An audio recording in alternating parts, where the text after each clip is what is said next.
be honest, this book scared me a little bit. I was not expecting a Christian story to be so intense, so dark, and yet still really have a great focus on God. So I'm excited to talk about this one.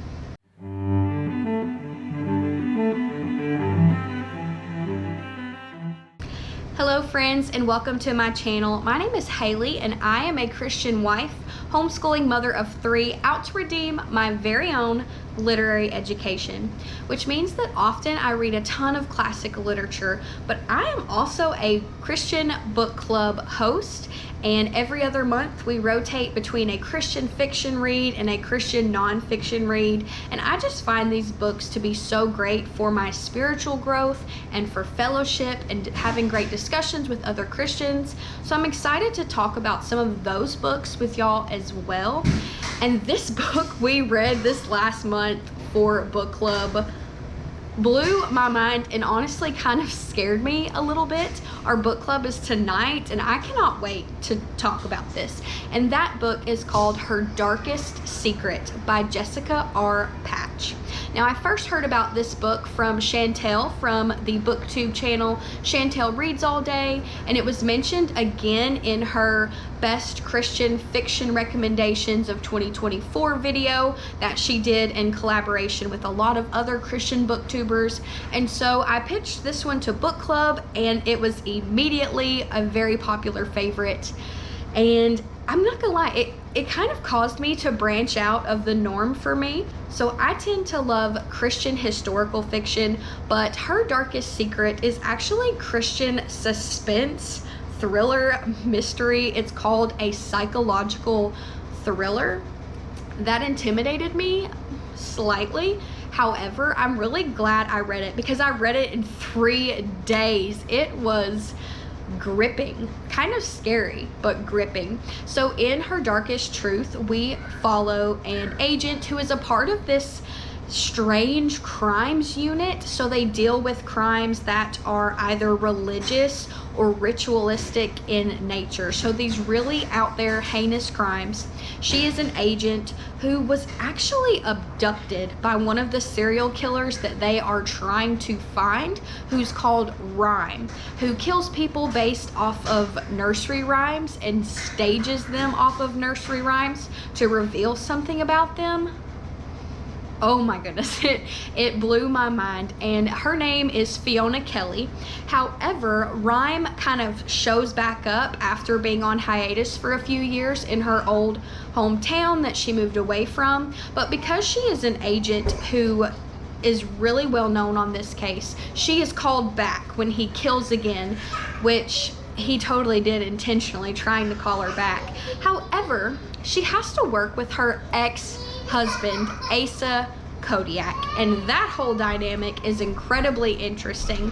Asa Kodiak is now a Christian, so when she meets him, he's very changed in some ways, and together they have to work through some of their relationship issues as well as try to find Rhyme with some other members of the unit who are also really fun. This book, I was just gripped from start to finish. Now, it's kind of intense in some of the crimes it describes, but it's not too gory if you're worried about that. It deals with some really tough topics like child predators and sexual assault crimes. So I think if you are someone who kind of experiences some anxiety or fear at all, this one may not be for you. Rhyme the serial killer is also a character that potentially deals with dissociative identity disorder, so that was kind of an interesting twist to see how things played out there. Wow, yeah, this book had me completely gripped, but I was particularly surprised at such a dark storyline like this having a Christian element. However, these sins do still happen in the world.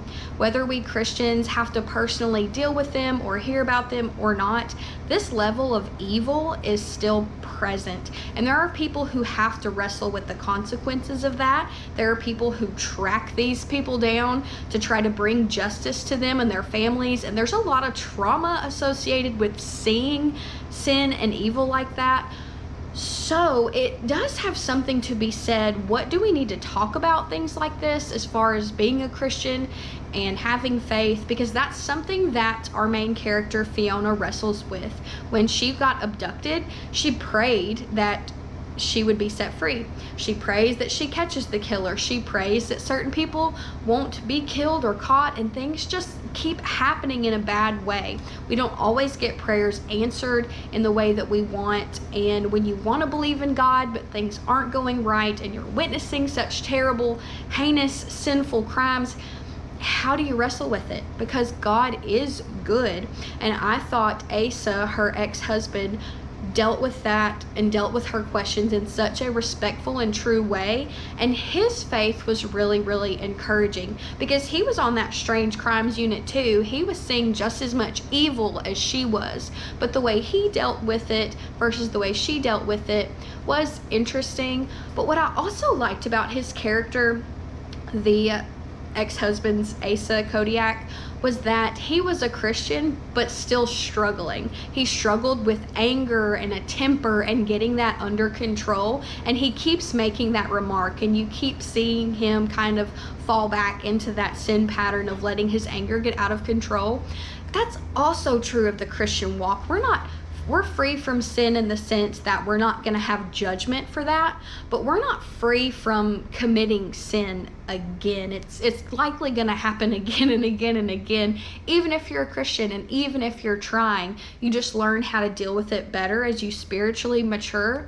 But that was also a really great point that was discussed in the book.